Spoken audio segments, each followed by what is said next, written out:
नमस्कार दोस्तों, आज आपके लिए जीके की क्लास है। जो अब मैं जीके भी साथ में थोड़ा थोड़ा जैसा जैसा मुझे जितना एक्सपीरियंस है वो आपके साथ शेयर करूंगा, और जितना मेरे साथ जो नोट्स है वो भी सब आपके साथ शेयर करूंगा। उससे पहले एक छोटी सी रिक्वेस्ट कि अभी तक आपने हमारे चैनल को सब्सक्राइब नहीं किया तो प्लीज़ चैनल को सब्सक्राइब कर दें और अपने दोस्तों के साथ शेयर कर दें और वीडियो को लाइक कर दें। धन्यवाद दोस्तों। अब मैं आपको बताने जा रहा हूँ कि जीके जो उसमें क्या क्या होता है, क्या क्या नहीं होता है। जैसे कौन से कोई टॉपिक होता है, हिस्ट्री का, ज्योग्राफी का, जो भी ये सारे करंट जीके होते हैं, उनको आप याद करने के लिए पहले आपको एक साइड में जो भी नोट्स बनाने होंगे, आप अपने हाथों से नोट्स बनाएंगे तब आपको याद होगा। जैसे अब मैं आज आपको ले रहा हूँ चौहान वंश, राजस्थान जीके है, जिसमें से आपको है इतिहास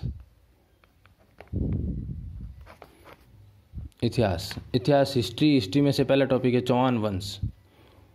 चौहान वंश का जो अब मैं बताने जा रहा हूँ कि एक चंद्रबरदाई नाम ने जो पृथ्वीराज रासो लिखा था, उसमें एक सिद्धांत दिया था। इस सिद्धांत को अपन कहते हैं अग्निकुंड सिद्धांत। क्या कहते हैं भाई? अग्निकुंड सिद्धांत, जिसके अनुसार जहाँ एक आबू पर्वत है, माउंट आबू, जहाँ ये मान लो आबू पर्वत है, इसके ऊपर जहाँ विशिष्ट जो ऋषि हैं, जो वो यज्ञ क्या करते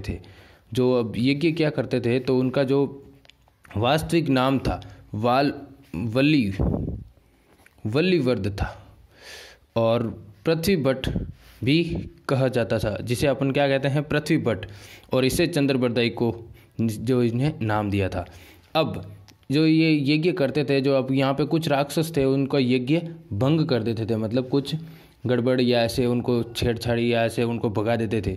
तब उनके लिए उन्होंने अपने इसमें से एक जो उत्पन्न किया, उनको अपन चौहान वंश कहते हैं। जो यहाँ से उत्पत्ति हुई, उनका क्रम है चौहान वंश का। प्रतिहार, प्रमाहार, चालुक्य और चौहान, ये उनका क्रम है। ये याद रखना। कभी कभी आप ऐसा सीधा ही पूछ लेता है कि अग्निकुंड सिद्धांत से चौहान वंश का क्रम बताओ, तो ये वाला प्रतिहार, प्रमाहार, चालुक्य, चौहान। ठीक है दोस्तों, ये था आपका इसमें जो आपको नॉर्मल ये चौहान वंश की उत्पत्ति। अब सूर्यमल मिश्रण, जो उसमें क्या कहते हैं कि उसकी जो उत्पत्ति, उन्होंने अब 2 ग्रंथ लिखे थे, वंश भास्कर और वीर सतसाई। ये 2 ग्रंथ सूर्यमल मिश्रण ने लिखे थे। अब मैं आपको बता रहा हूँ चौहान वंश की उत्पत्ति, यानी चौहान वंश शुरू में कहाँ पे थे वो मैं बता रहा हूँ। जैसे ये मान लो राजस्थान में यहाँ पे पड़ता है अजमेर के चौहानों का आज बात करेंगे हम। अब यहाँ चौहान वंश, तो इसको पहले अपन चौहान वंश, इसका नाम ये कैसे, पहले इसको चहुमान कहते थे, चहमान। इसी के बाद में विस्तारित रूप है चहुमान, यानी चौहान, इसी को हम कहते हैं। अब यहाँ पे एक झील है, वो है सांबर झील है, और इसी को अपन यहाँ पे कहते हैं सपादलक्स और या साकम्बरी यहाँ माता का मंदिर है, इसीलिए यहाँ पे नाम पड़ गया साकम्बरी। और साकम्बरी माता ये है कि जब जिन टाइम काल पड़ी नहीं, विन टाइम ये फल फ्रूट बांटे आ साकम्बरी माता, इन वास्ते ही ना वो साकम्बरी माता का है। अब ये चाहूमान क्यों कहलाए? क्योंकि ये जो इस चारों ओर रहने के कारण ये चाहूमान कहलाए। और इनकी जो अब सांबर, यानी कि इसकी राजधानी, इसकी जो पहले राजधानी थी वो अहि छत्रपुर थी, जो नागौर में है अभी, वो अहि छत्रपुर इसकी राजधानी थी। और ये जो अहि छत्रपुर है वो प्राचीन समय में जांगल प्रदेश की भी राजधानी रह चुकी है। प्राचीन समय में किसकी? जांगल प्रदेश की भी यही राजधानी थी। कौन सी? अहि छत्रपुर। याद रखना, जो मैं कह रहा हूँ वो नोट कर लेना अपनी बुक्स में। और जो अब है, यानी कि कुलदेवी, वो अभी मैंने बताया था साकम्बरी माता। और साकम्बरी माता क्यों प्रसिद्ध है? क्योंकि इन्होंने काल पड़ी जिन टाइम रहा फल फ्रूट बांटे। और भारत की जो सबसे प्राचीन माता होती है उसे अपन, यानी कि ये प्राचीन माता के नाम से, और देव यानी इसी को कहते हैं। कौन सी? भारत की जो अपनी सबसे प्राचीन माता है, ये तीर्थों की नानी, और देव यानी, और भारत की सबसे प्राचीन माता, इन सब के नाम यही है। कौन से? साकम्बरी माता। समझ में आया? अब एक बात हमेशा याद रखनी, कुणी तो बिनी स्थापना करी, और कदीन तो बिनी स्थापना री, ये 2 वन बिनी स्थापना कुणी तो करी। यानी कि वासुदेव इनो संस्थापक कौन रहेगो भाई? सांबर झील जो वासुदेव है। और वासुदेव किन अनुसार है? बिजोल या शिलालेख के अनुसार, जिसमें 551 ईस्वी में इन्होंने यहाँ पे चौहान वंश की स्थापना की थी। अब चौहान वंश जो इनके स्थापना कौन सी हो गई भाई, वासुदेव और बिजोले सिलोले के अनुसार। अब इसके साथ साथ एक साइड में आप नोट लगा लीजिए कि सीकर वालों की कुलदेवी जीण माता है और जालोर वालों की कुलदेवी आशा माता है, आशापुरा है। अब जो रणथंभौर के चौहान है उनके संस्थापक है गोविंदराज, और जालोर के चौहानों का संस्थापक कीर्तिपाल। और जालोर में एक जगह और है जहाँ है नाडोल, और नाडोल यानी कि नाडोल के चौहानों की वंशस्थापक लक्ष्मण। इनको मैं आपको एक शॉर्ट में बता दूंगा जब आप कभी नहीं भूलोगे। और सिरोही के चौहानों के जो संस्थापक हैं वो लुम्बा। अरे भाई थोड़ा कांस्टेबल पेपर एजट तक याद रख लो है, लुम्बा नुम्बा, बाद में कहीं ठाक होनी कौन पूछे लगे लुम्बो कौन और लुम्बी कौन हो की कौन पूछे, अपने इधर तक याद है उड़ तक ही याद रख लो, बस एग्जाम देना जब तक। अब अगला जैसे आपको रणथंभौर वाला ले लेता हूँ मैं। ये तो आपको नॉर्मली बता रहा हूँ कि आपको एक याद हो जाए रफली पूरा हिस्ट्री जो आपको पढ़ा हुआ है और आप इसको एक रफली याद कर सकते हैं, वो बता रहा हूँ। जैसे रणथंभौर के जो आपका है ये कहाँ पे है, सवाई माधोपुर में। और इसका जो अब शासक कौन है, अब हमीर शासक इसकी बात कर रहे हैं हम। और पहले यहाँ पे जलालुद्दीन था, उसके बाद में यहाँ पे अलाउद्दीन खिलजी बन जाता है दिल्ली का शासक। अब जब ये रणथंभौर है, और रणथंभौर की इसके पहले बता देता हूँ इसकी कुंजी जैन दुर्ग, इसकी क्या है, इस रणथंभौर दुर्ग की कुंजी जैन दुर्ग। अब जलालुद्दीन जो है यानी कि हमीर जब शासक है इसका, तो रणथंभौर दुर्ग को कहा जाता है कि जो जलालुद्दीन ने कहा था इसका एक बाल बराबर मैं कुछ नहीं समझता हूँ। मुस्लिम के जो ये दुर्ग है ना, इसको मैं मुस्लिम के एक बाल के बराबर भी नहीं समझता हूँ। ये किसने कहा था, जलालुद्दीन ने, क्योंकि उन हाथ नहीं लागो जन भवी बोती हूँ इसके कि मैं इनकी ही नहीं समझूँ, जबकि हैंगो बढ़िया दुर्ग वही से भाई रे। हाँ, हमें रणथंभौर दुर्ग को इसने ये कहा था। इसी पंत दुर्ग को श्रीपंत दुर्ग भी इन्हीं क्या है, किन्हें, जैन दुर्ग ने, श्रीपंत दुर्ग। ठीक है। अब इसे मेवाड़ शासक का समर सिंह कहते हैं। पृथ्वीराज चौहान की तरह इसने भी दिग्विजय नीति अपनाई थी, हमीर ने भी। किसने भाई, हमीर ने भी। पृथ्वीराज चौहान की तरह इसने भी हमीर ने भी दिग्विजय नीति अपनाई थी। हमीर ने एक यज्ञ किया था जो कोटिजन यज्ञ कहलाता है। ये इम्पोर्टेंट है, अब की बार हमीर ने एक यज्ञ किया था, वो कौन सा है, कोटिजन यज्ञ। बहुत ही इंपॉर्टेंट है, ये नोट कर लेना, फिक्स आएगा ही आएगा। अब जब हमीर दुर्ग और ये कोई दिल्ली की सेना ऐसे कुछ जो चली गई थी गुजरात, और वह जब वापस आ रही थी, तो उनके जो बहाने बनाते हैं, यानी कि भाई पहला बहानो किन अनुसार है वो, और दूसरो बहानो किन अनुसार है वो, मैं बताऊँ आप ध्यान हुन जो, और पूरी बात में हुन लीजो खाली, बस आपने समझ में आ जाए, कोई लिखना जरूरत को नहीं है, कटे नहीं पूछे। हमीर जो महाकाव्य है उसके अनुसार, यानी कि जो ये चारों हैं, पहले तो मैं उनके बता देता।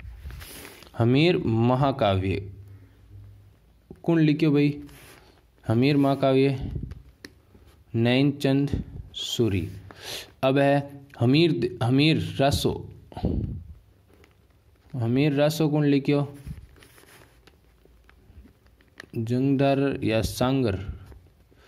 हमीर रट कौन लिखियो, चंद्रशेखर। समझ में आयो ये सब। हमीर महाकाव्य के अनुसार नैनचंद सूरी लिखता है कि जब अलाउद्दीन खिलजी है, जो उसकी सेना कहाँ गई थी भाई, गुजरात गेवड़ी थी, और वह गुजरात जाइन पर बुटकाई लूट पाट करें की करियान की फाचा तो आए नहीं पचे, जिनमें फाचा आवती समय जालोर के पास में कटी धनरी बेचा पाटी करता, कहीं करता कि भाई थारो धन की तो है, मारो धन की तो है। कौन, जालोर रे सेना, हाँ वे दिल्ली रे सेनापति जो लूट लाया जको। अब एक तरफा तो कौन कौन से थे, यहाँ पे याद रखने वाली बात है कि एक तरफा अलाउद्दीन के जो क्या भाई सेनापति, उनमें पहला क्यों है, उल्लख खां और नुसरत खां। दूसरी तरफ कौन है, मोहम्मद शाह। दूसरी एक तरफ तो दोनों, एक तरफ मोहम्मद शाह। अब और मोहम्मद शाह वही है जो मोहम्मद शाह यानी कि उन्हें शरण दी थी कौन, वो हमीर। ऐसे इन वास्ते इन एक क्वेश्चन भी आयोड है, वो भी मैं बताऊं आपने कि मोहम्मद शाह ने जब वहाँ से लूट पाट मचा के यहाँ से जब भाग के ये कहाँ भाई चला गया, हमीर के पास बैठवाण की करकुरान गिवरो। अबे अपने प्रश्न की करावे कि हमीर ने किसको शरण दी। अब हमीर ने किसको शरण दी, मोहम्मद शाह को। नुसरत खां, उल्लक खां, और ये सारे ऑप्शन में भी होंगे, आपको राइट करना है ये वाला। ठीक है, अब ये इसकी शरण और इसका जो बताने का मेन टॉपिक है यही है कि इसका ऐसे प्रश्न आता है। और चलिए गए हटे। अब दूजोड़ो बानो कहीं है, अलाउद्दीन की जो पत्नी है, कौन है भाई अलाउद्दीन की पत्नी? चिमना। अरे चिमनी वो है के? हाँ, चिमनी को देखो, बड़ी स्टोरी बहुत ही अच्छी है। के कहे कि मोहम्मद शाह है जो चिमनी, यानी कि वो मोहम्मद शाह, ओइच मोहम्मद शाह और चिमनी, वह चिमनी के बीच में के भाई प्रेम प्रेम प्रेम हो गयो ये भाई। अब कहे और यही बात पुनः अब अटू के भाई प्रेम रेगो जन अलाउद्दीन ने ठा पड़ी जन वो सीधी सीधी बात है, मोहम्मद शाह कट जाई हमीर कन जन यही बात पुनः कि वो भागकर कहाँ चला गया? हमीर के पास। अरे भाई कट चाहो तो अटू लूट मारन करो चाहे अटू प्रेम और डरू भागो, पर आई तो गो बे हमीर कने एंड हमीर कने आई गो। इन आगे स्टोरी एंड दोनों मिलाइन आगे कहीं है वह मैं सुनो कि अब अलाउद्दीन ने फिर भाई कहीं कहो किने अलाउद्दीन हमीर ने कही कहीं कही कि भाई मोहम्मद बिन शाह ने तू मने सौंप दे के मन दे पाचो जन वो हमीर कहीं क्यों मारे अटकीने नहीं दूँ, मैं मार शरण में आएगो, मारी जान भी दे दूँ, पर मैं यूँ ऐसा काम नहीं करूँ, नहीं दूँ। अलाउद्दीन ने सेना भेजी फाची। अब अलाउद्दीन के तू नहीं देवे नहीं करे जिन मैं सेना भेजी जन वही सेनापति वापस उल्लक खां और नुसरत खां ये सेनापति आया। वही सेनापति अब वे कटे बनास नदी के किनारे आया वह और बुटे रुक गया। अब इधर बुटने कौन हमीर ने भी अपनी सेना भेजी। अब हमीर सेनापति अटे बात याद रखने वाली है, हमीर सेनापति कौन है? भीम सिंह और धर्म सिंह। ये युद्ध बनास नदी के किनारे होता है इन दोनों। इसमें अलाउद्दीन की सेना हार जाती है। इसमें युद्ध में क्या भाई अलाउद्दीन की सेना जो है वो हार जाती है और हमीर के सेना जो है वो वापस आ रही थी। जैसे अपन मान लो अब जीत गा, जब हमीर की सेना वापस आई फाची जाए तो भीम सिंह है जो पीछे रह गया था, यानी कि पीछे जहाँ कुछ पीछे रह गया था थोड़ा, तो जहाँ एक छोटी सी बनास नदी के पास में एक है, वहाँ एक मुगलों की टुकड़ी है अलग, यानी कि कोई मुगलों की टोली है, बाहर नहीं कह वो तो कोई थोड़ा पंटड़ है तो टोली, जो भाई एक अलग टुकड़ी थी जो कि अलाउद्दीन ने उनसे आक्रमण किया और भीम सिंह अटे मार दियो। तो अब बच्चियों कौन? अटे धर्म सिंह ही बच्चियों। अब धर्म सिंह बच्चियों, धर्म सिंह अब हमीर रे कने आई। जन हमीर के पास आया तो हमीर ने कहा तेरी वजह से भीम सिंह मारा गया, तो उन्हें हम धर्म सिंह ने क्या करियो भाई सेनापतियों हटाई दियो। धर्म सिंह ने सेनापतियों हटाई दियो बिन जगह किन राख दियो? बोध सिंह ने। तो बोध सिंह ने सेनापति राख दियो क्योंकि हमीर सिंह ने इन वजह नहीं वो मार दियो जन ओके जन हटाई दियो, बच बोध सिंह सेनापति बन गो। अब बोध सिंह वह व्यवस्था संभली को नहीं क्योंकि सेनापति काम बहुत ही कठिन रहे जन इन संभली को जन हमीर ने फिर दोबारा किया यार तू और रहे धर्म सिंह बन दे जन। अब इन वजहों कौन? वो बोध सिंह जो बोझ है वो नाराज रहेगो कि तू तार मनु काम करे, तू मारे कहीं समझी, तू मन कहीं यूँ समझियो। जन बोध सिंह का ही है कि भाई वो नाराज होके कहाँ चला गया भाई? अलाउद्दीन खिलजी के पास। अब देखो बहुत ही अच्छी स्टोरी बन गई है, बहुत ही खतरनाक। अब अलाउद्दीन खिलजी दोबारा सेना भेजता है, दोबारा क्या करता है भाई? सेना भेजता है। वही सेनापति उन्हें तो उल्लक खां और नुसरत खां। अब इन्होंने क्या भाई उन्होंने इन दोनों ने रणथंबोर है उनकी कुंजी, रणथंबोर की जो है कुंजी यानी कि जैन दुर्ग को क्या कर लिया भाई? जीत लिया। अब रणथंबोर दुर्ग को घेर लिया। जैन दुर्ग बिन कुंजी जीतता पानी रणथंबोर दुर्ग ने घेर लियो। अब नुसरत खां मारा गया। बच्चा कौन? उल्लक खां। याद रखना यहाँ पे नुसरत खां मारा गया और बच्चा कौन? उल्लक खां। अब जब ये दुर्ग को घेरा तो अब उल्लक खां अलाउद्दीन को संदेशा भिजवाता है कि जल्दी से सेना भेजो नहीं तो हमारे पापो काट दे हमीर जन। अटला फाड़ो अलाउद्दीन खिलजी खुद एक अलाउद्दीन खिलजी के दरबार में पहले अटू खुद ही अलाउद्दीन खिलजी आएगो। बिन पहला एक छोटी सी और बात बताई दूँ, बहुत ही मतलब समझ में आने वाली और एक इम्पोर्टेंट बात कि कौन? अमीर खुसरो को कहते हैं तोता ए हिंद, इसको कहा जाता है और इसके गुरु थे निज़ामुद्दीन औलिया। और इन्होंने ही कहा था क्या कि अब जो है अभी दिल्ली दूर है, मतलब वो तो कोई मारियो नहीं जिन टाइम वो निज़ामुद्दीन कियो कि अभी दिल्ली दूर है। और अमीर खुसरो का ही पहलियाँ लिख दो, कहीं लिख दो भाई, पहलियाँ लिख दो, आरडियाँ लिख दो और मुर्गियाँ लिख दो, ये सब। और इसकी जो आरडियों की और मुर्गियों की शुरुआत भी अमीर खुसरो ने की थी।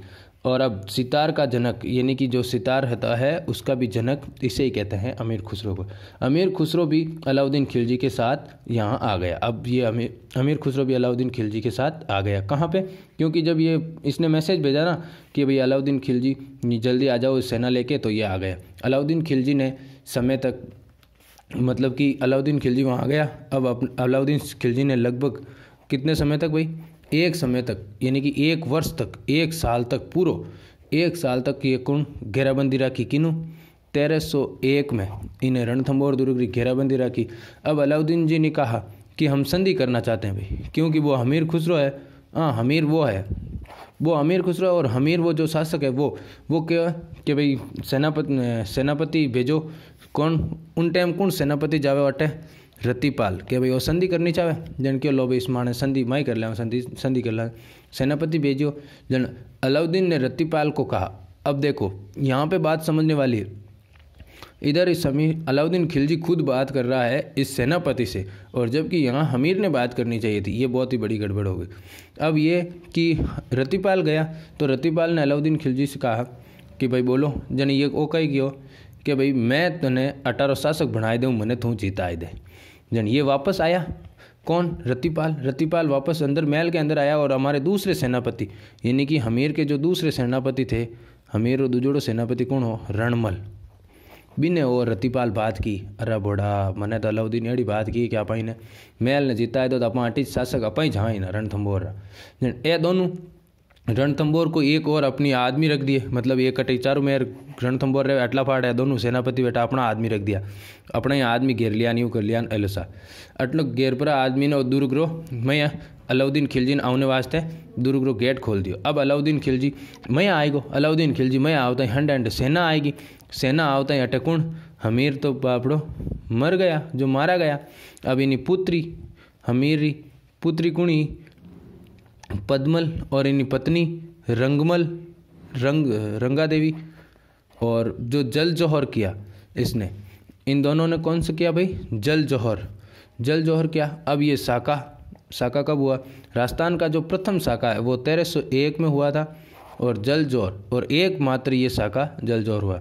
अब अमीर खुसरो ने कहा आज जब ये जीत गया था, कौन? अलाउद्दीन खिलजी, यहाँ पर ये और सब मारे गए और ये साका पूर्ण हो गया, तब अमीर खुसरो ने कहा था कि आज कुपर का गढ़ इस्लाम का हो गया, यानी कि जो हिंदू धर्म का जो किला था वो आज इस्लाम का यानी कि अलाउद्दीन खिलजी के अंडर में हो गया ये।